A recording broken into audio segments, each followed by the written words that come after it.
I'll also add my acknowledgements to the traditional custodians, and I particularly like the acknowledgement of emerging leaders.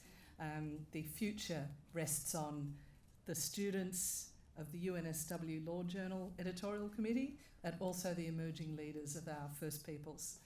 I was delighted to be invited to share the stage with Her Excellency. I think there's no other title that I should give you other than Your Excellency.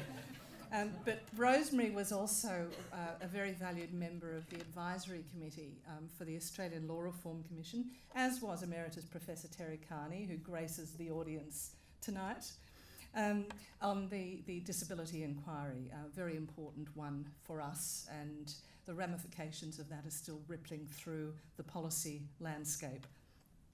Can I also acknowledge Lachlan? Thank you, Lachlan, for your introduction. The head of school, Professor Andrew Lynch, and Scott Farrell. I was also going to acknowledge in the work of Daniel Creasy, the head of Pro Bono and Community Impact at Kingwood Mallesons, for their ongoing support of the work of the Human Rights Commission. I've also had a very special relationship with the university. I undertook my own PhD there, although my undergraduate studies were at Sydney, but we'll forget about that. I did my doctorate at New South Wales, and I spent 7 very happy years and formative years for me on the academic staff. And as you mentioned, I had the great honour to receive another doctoral acknowledgement by the university, although I must say I prefer the PhD gown. The LLD gown has a bit of a clash in colours.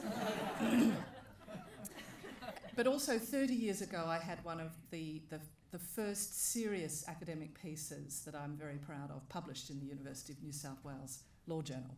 So I'm part of the collection of authors over many, many years, although disappeared in the weight, the avalanche of brilliant writing ever since. I think Her Excellency and I are probably the midwives tonight in the launch of the journal, and it's a great honour, although it's a bit square to be the midwife for it. Anyway, there's a stellar lineup of authors in this issue, many of whom I know. But also the lovely thing about a blind refereeing process is you find all of these other people, new, emerging scholars, whose work you don't know already. And so it was very special. And the fact that the journal, like the Harvard Law Review, is entirely a student product, it makes it a very special genre and special type of thing, and you're in fine company. The hard copy journal arrived on Tuesday. The last page is numbered 1043, which was a bit alarming. But I had been sent an electronic version where you tend not to notice such things, at least at first, especially when downloaded on an iPad into iBooks. So I've been given about 10 minutes, and if there were indeed 1,000+ pages, this would mean 1.73 pages per second. But in fact, it's only 423 pages, which gives me 1.41 pages per second. But I think, Veronica, that you've given us a good walkthrough of the journal, so I will leave that to your excellent introduction. The subject of vulnerability has been close to my thinking for many years. My doctoral work took me into the law concerning limitations on testamentary freedom, the right to leave property by will. I ambled far and wide over the centuries. Perhaps my supervisor might have exercised a firmer hand on me, but I had a lot of fun. And some of the key issues were ones of legal capacity. Married women, for example, were regarded as vulnerable. The denial to her of testamentary capacity and other rights in relation to property were regarded as for her protection and benefit, as William Blackstone wrote. Married women were denied testamentary power in relation to real property because it was regarded that they might be overborne by their husbands. The woman's capacity was denied rather than the husband's power checked. My work at the Australian Law Reform Commission on the Disability Inquiry, amplified in the Elder Abuse Inquiry, saw me and the ALRC teams grappling with ideas of autonomy and safeguarding, the idea of supporting people in their decision-making, sensitive to their will and preferences. But I remembered my earlier work, which heightened my sensitivity to people being denied things because of an overprotective response. A classic example was how the Electoral Act contains provisions about disqualifying people of unsound mind from enrolling and voting.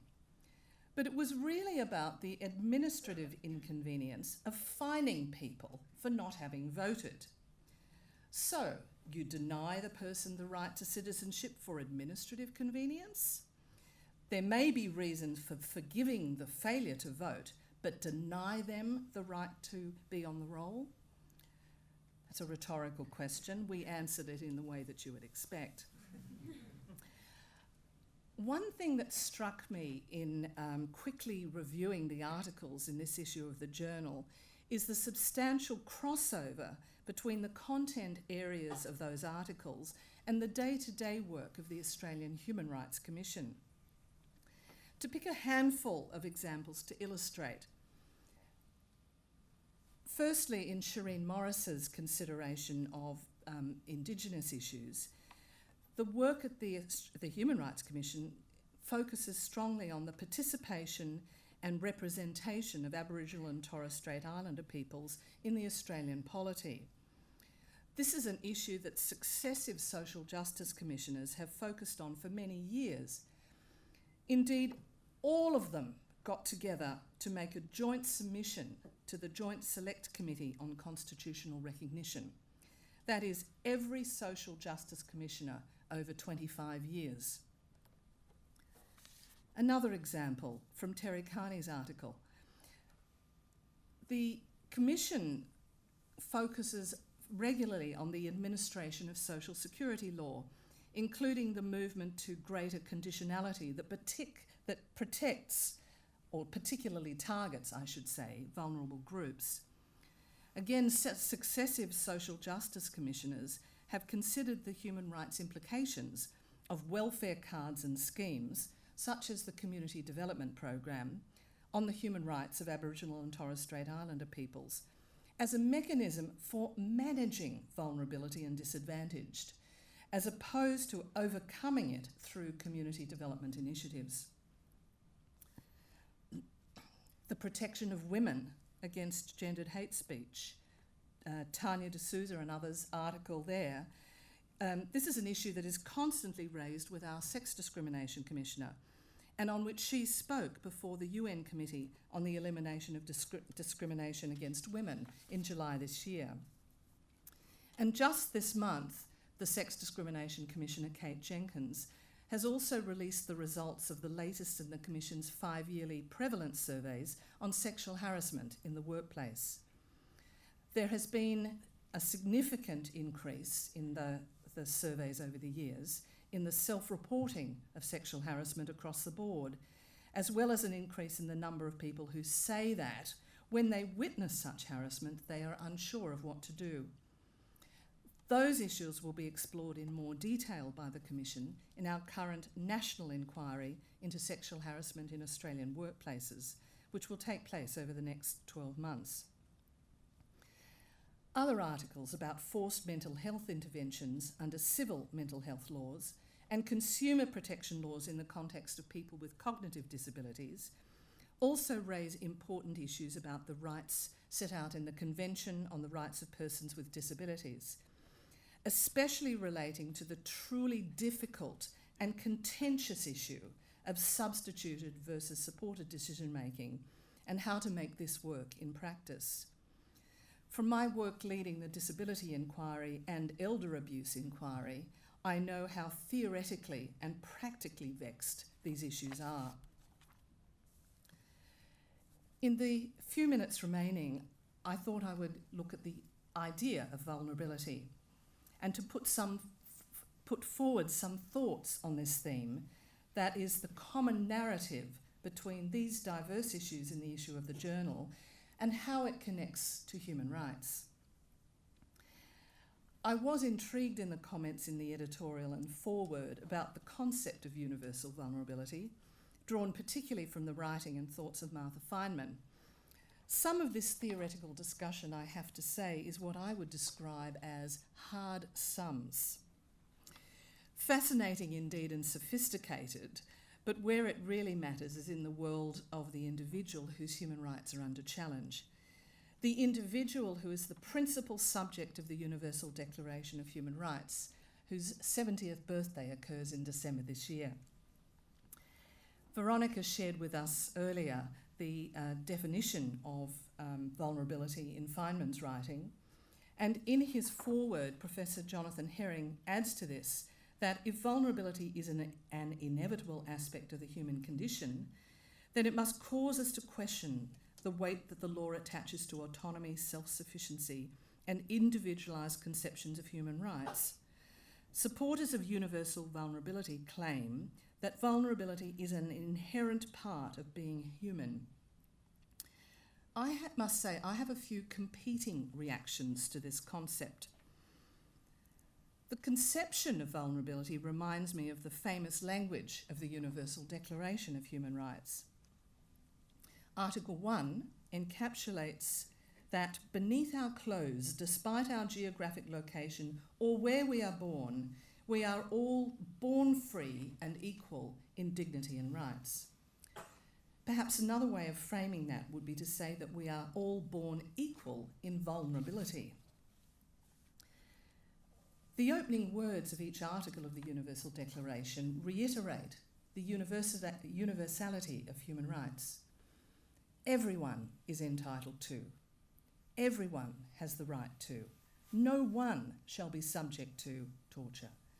All are equal before the law, and so on. But in Article 29, the Declaration concludes with the corollary of this, that everyone is also responsible for human rights. Everyone has duties to the community in which alone the free and full development of his personality is possible.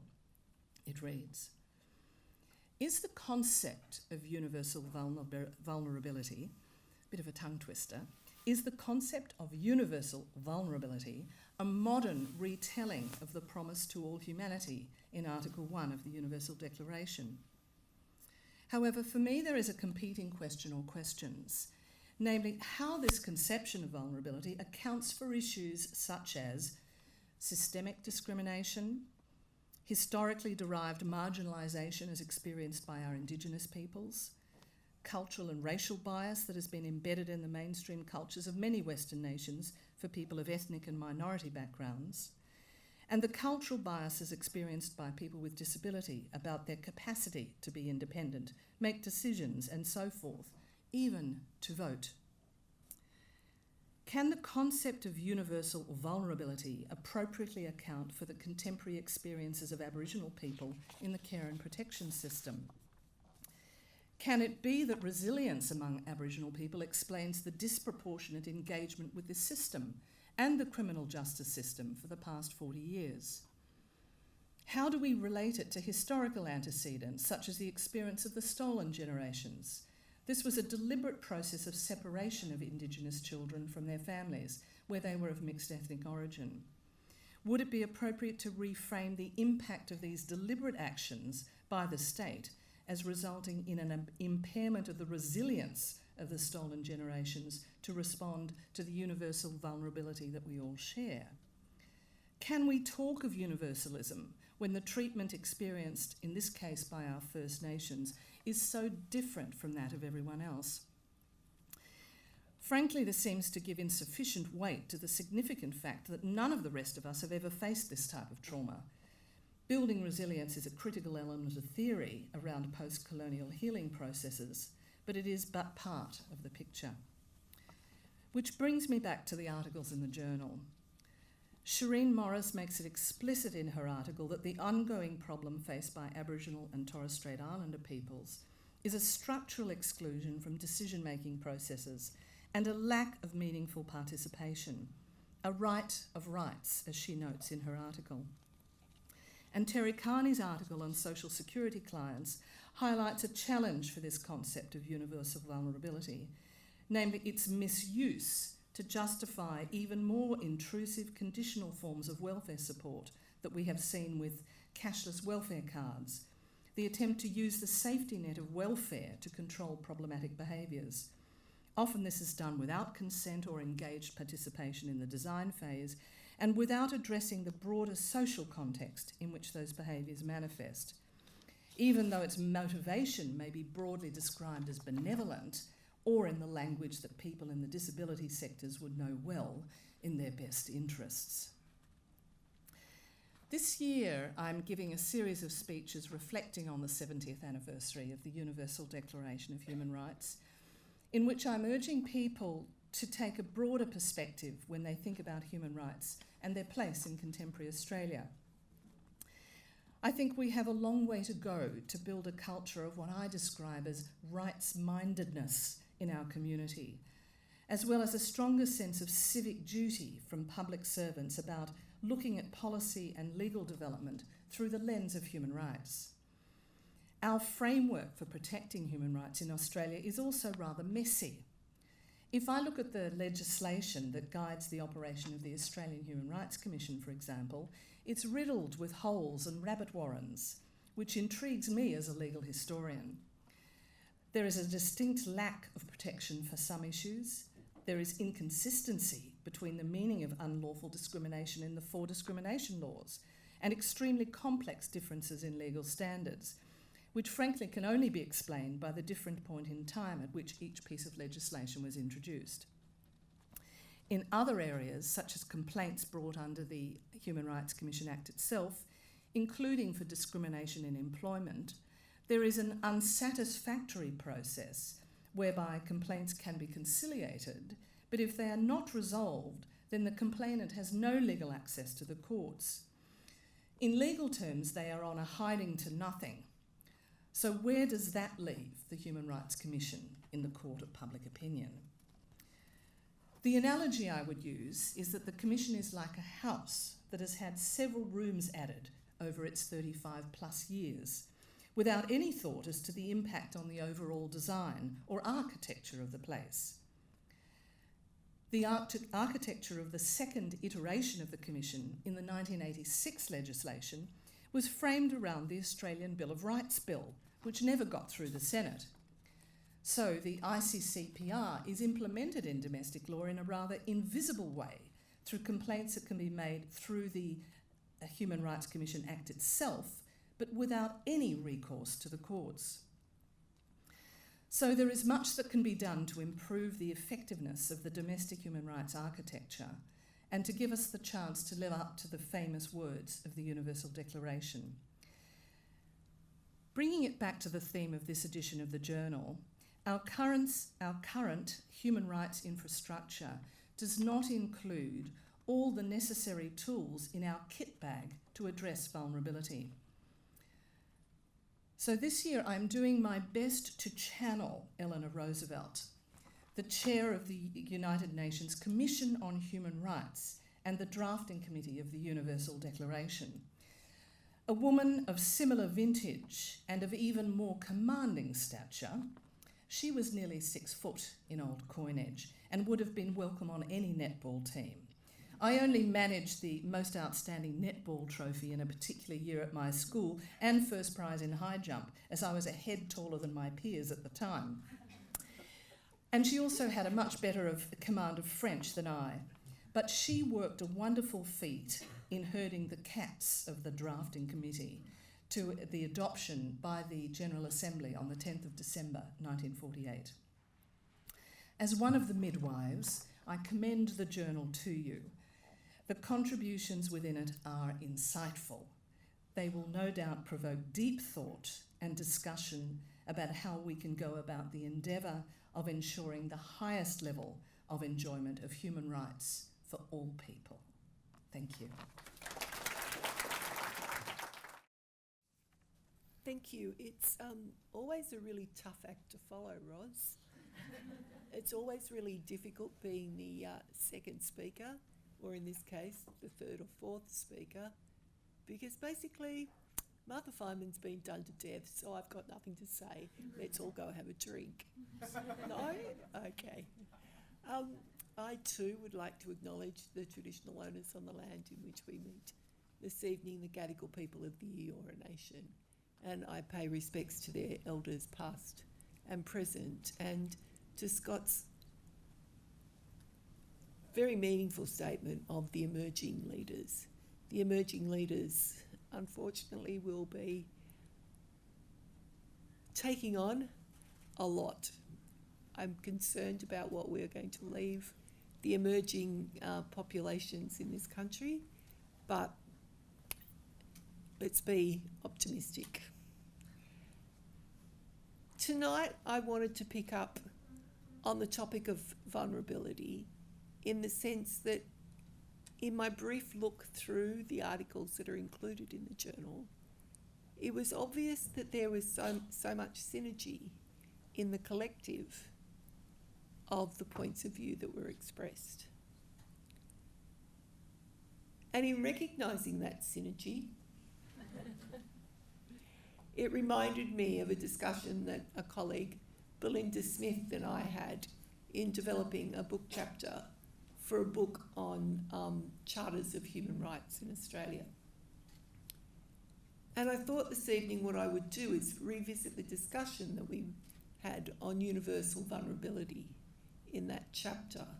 So basically you've got 2 for 1 this evening, the thoughts of both myself and Belinda Smith, who is a highly recognised and respected discrimination lawyer who works at the University of Sydney. What I want to do is I want to examine vulnerability and universal vulnerability from the perspective of disability, to look through the concept of disability and vulnerability, and to look at the way that it is socially constructed and what that means for the way the law deals with vulnerable people, but also to look at the interrelatedness of vulnerability across population groups. It's clear from the public discourse and policy that the established conceptualisation of disability reflects a deficit approach, where disability is viewed as a problem, an individualised issue, where vulnerable individuals require care, treatment and protection within a social welfare regime as a way of dealing with their special needs. This has been a powerful and enduring influence on the social conceptualisation of disability throughout modern history. As such, disability, the problem is intrinsically linked to the individual impairment, with little or no recognition of the role of the social environment in disabling persons with impairments. This approach to disability as an individual deficiency has fostered policy responses that have developed separate parallel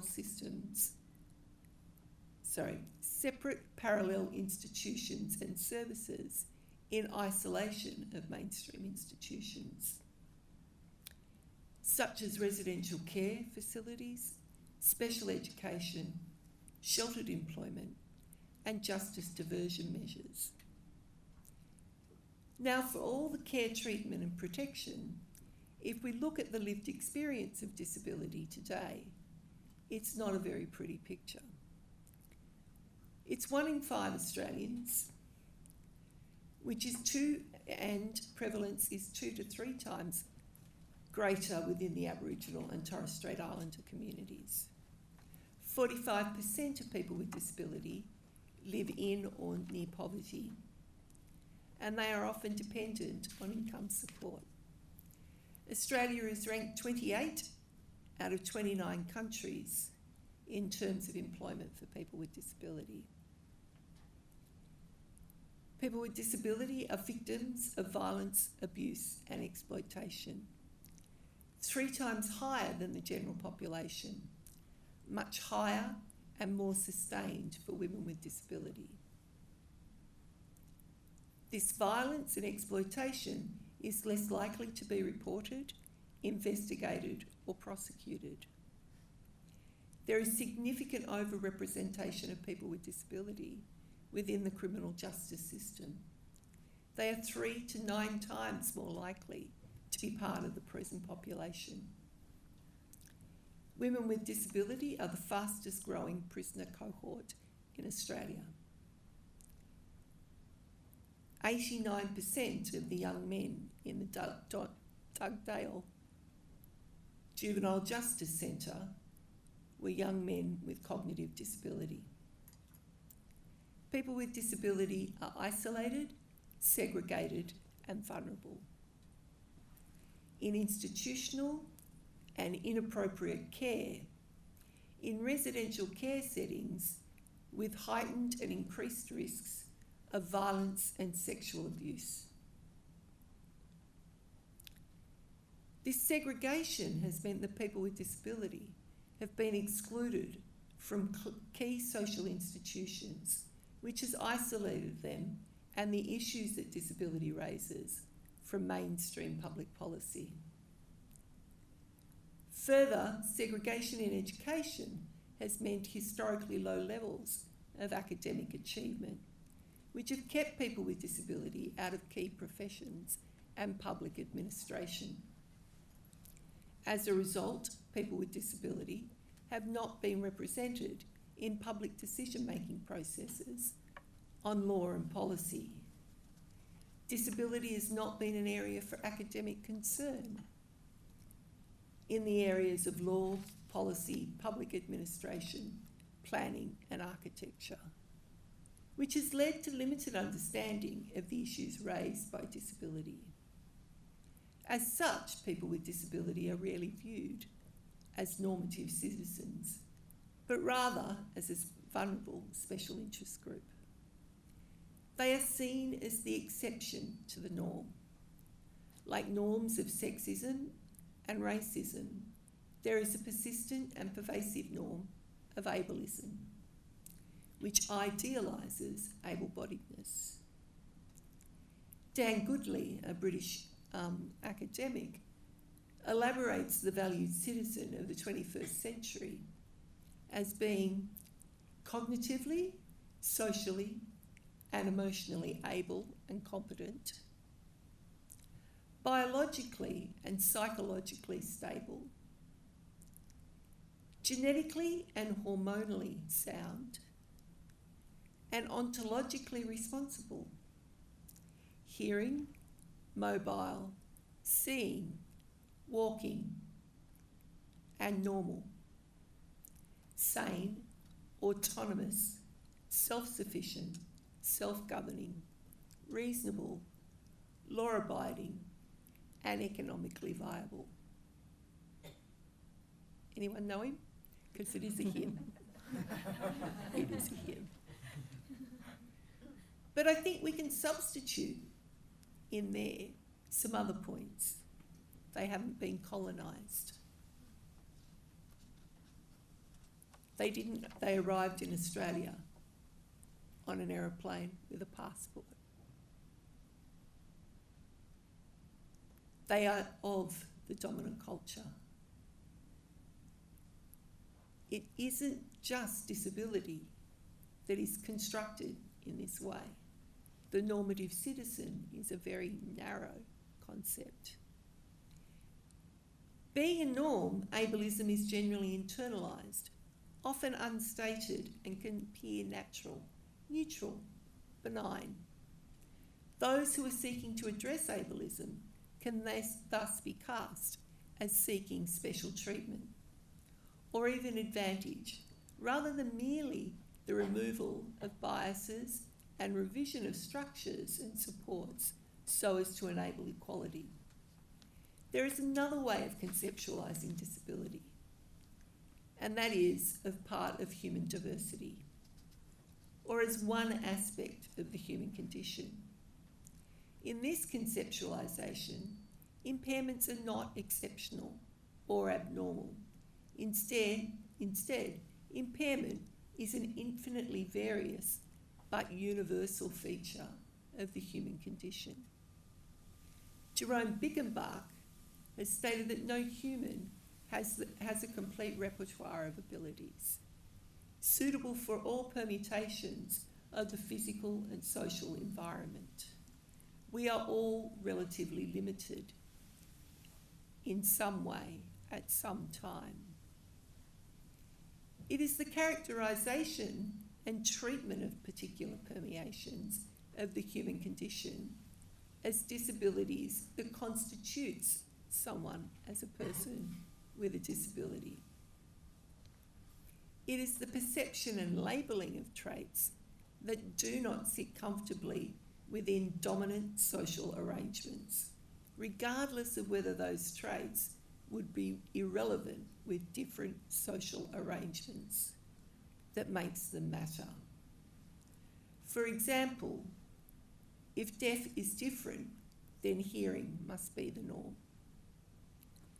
The law operates on the assumption that the norm need not be stated and responds as if the chosen differences and norm were somehow inevitable and dictated by objective facts, rather than by a subjective ordering of priorities and expectations.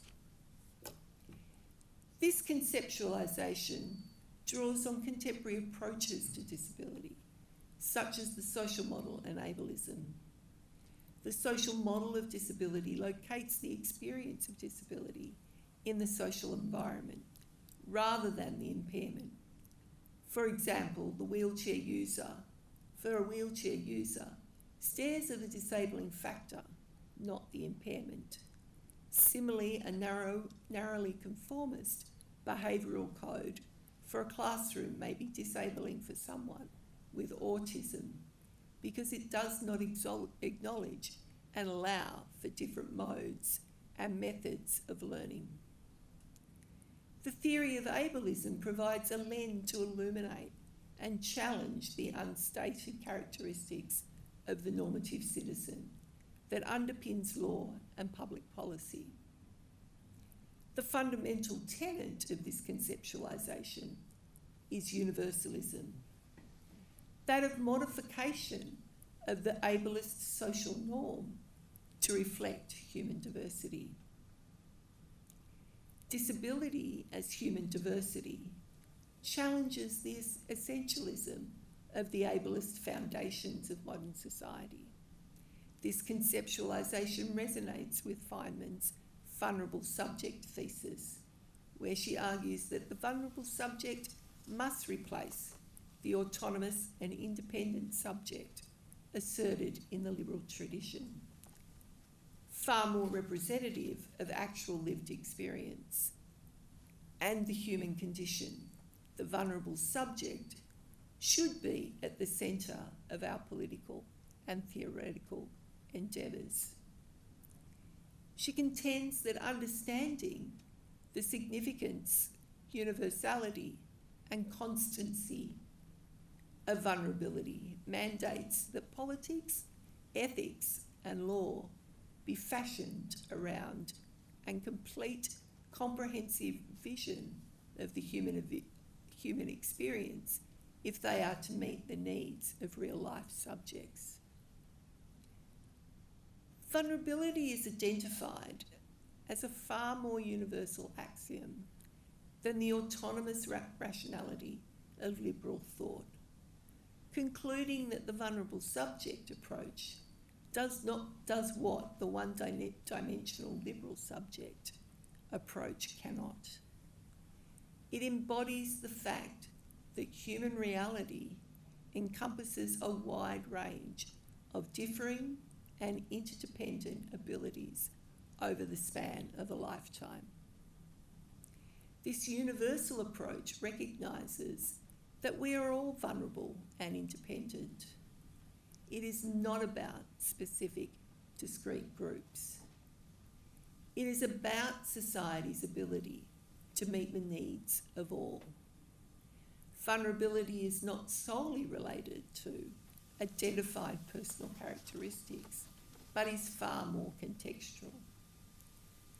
This is a more inclusive notion and highlights the limitations of equality based on formal equality. Identity groups, sorry. This is particularly evident in the structure, operation, and limitation of anti-discrimination laws, which are based on attributes reflecting identity groups.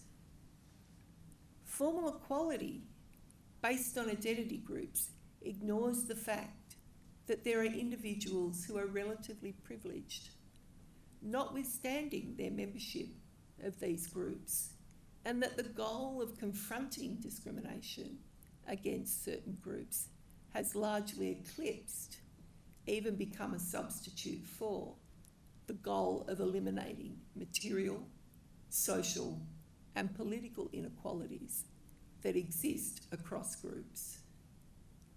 This conceptualisation of disability also reflects a substantive understanding of equality. Formal equality merely requires the consistent application of law and policy and focuses on the elimination of inconsistency, stereotyping, and prejudice of identity groups.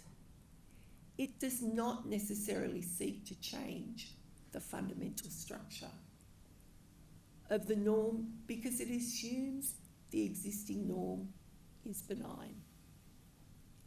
In contrast, substantive equality is focused on the different impact of law and policy in social context, recognising that patterns of disadvantage and discrimination exist and result in different outcomes. The goal is to achieve equal outcomes for participation in society by everyone, regardless of personal characteristics or identity group membership. Sandra Fredman, a legal academic from South Africa, talks about 4 dimensions of social equality. This extends to redistribution to address economic and social disadvantage, recognition that addresses